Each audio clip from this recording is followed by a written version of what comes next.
Hey everyone, it's Lynn Nicole here. I am just starting my I'm getting out of here, we're getting out of here uh, video blog, YouTube channel, whatever, because it's time. First of all, I don't own the rights to this music playing in the background, and I'm a new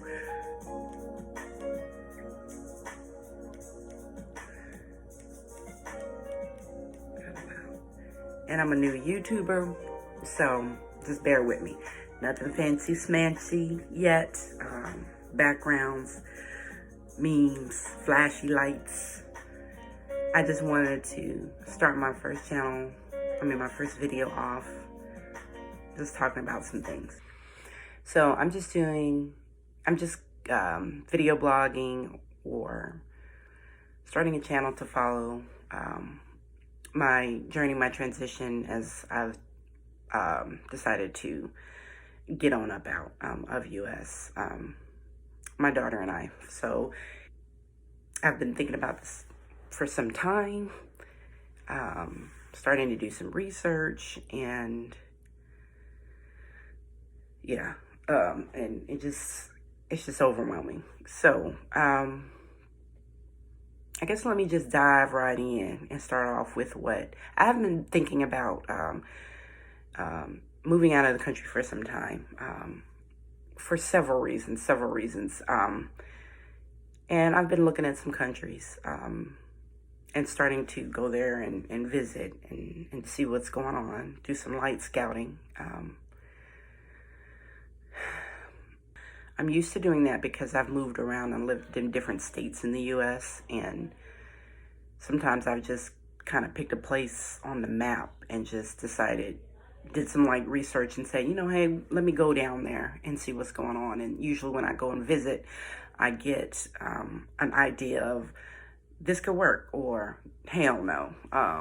So that's usually how I've done my moves in the past, and trying to search for that sweet spot in America to just kind of be happy, to raise my daughter, to make good money, to have things to do, and to not be terribly bothered by some of America and its worst problems.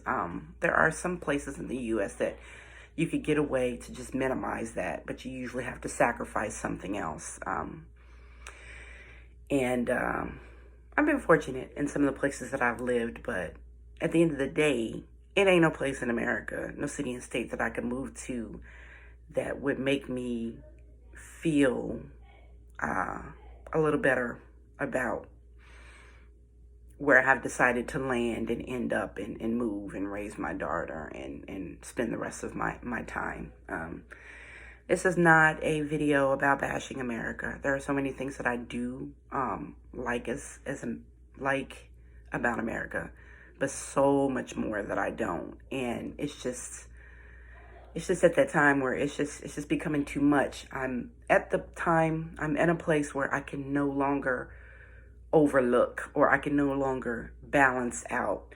Yeah, this is going on, but as long as I'm doing what I'm doing to protect myself and my daughter and enhance our quality of life over here, I'm okay. It's good. But it's just so much going on over here that's outweighing, that's coming over here, interrupting my peace in terms of my thoughts of the future, my thoughts of my daughter's future, my thoughts about money, about education, about retirement, about cost of living, just everything that we're all going through.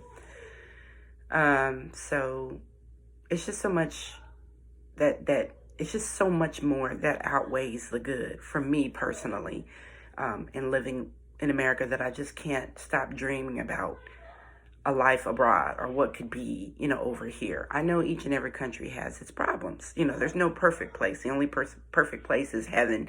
And, I hope to get there one day. But right now, every day above ground is a blessing. And I'm a believer of God. No offense if you don't believe. I am. And I know and I believe that God wants me to live in abundance, and He wants me to be happy. And to strive to do that. With whatever that takes, as long as it's not harming anyone or, myself or yada, yada. So I just wanted to talk about a couple of things. For me, this YouTube channel is not for money making. It's not for clout. I don't usually like to be online. I'm not a social media person, but I more so wanted to document it for myself. You know, anyone else that might be interested or thinking about it. And just to kind of maybe share my story to see how, like, everybody else is sharing their story, which I think is great. I'm following so many people who have moved abroad and who are reaching back and showing us being Black people, you can do this, and here's how, and don't wait, and you know, you're worthy, and all this kind of stuff. But I'm just adding my own from myself, and just for my daughter, so she can look back and see what I was thinking, and why we ended up where we are, you know, what I loved about America, and why I got us out of there for now, you know, and then so she can make her own decisions to do what she wants to do, whether she wants to come back or stay wherever it is where we're living, in the future. But I just want to have this journey documented for myself, because it's important to be able to see where I came from, where I'm at, and where I'm going.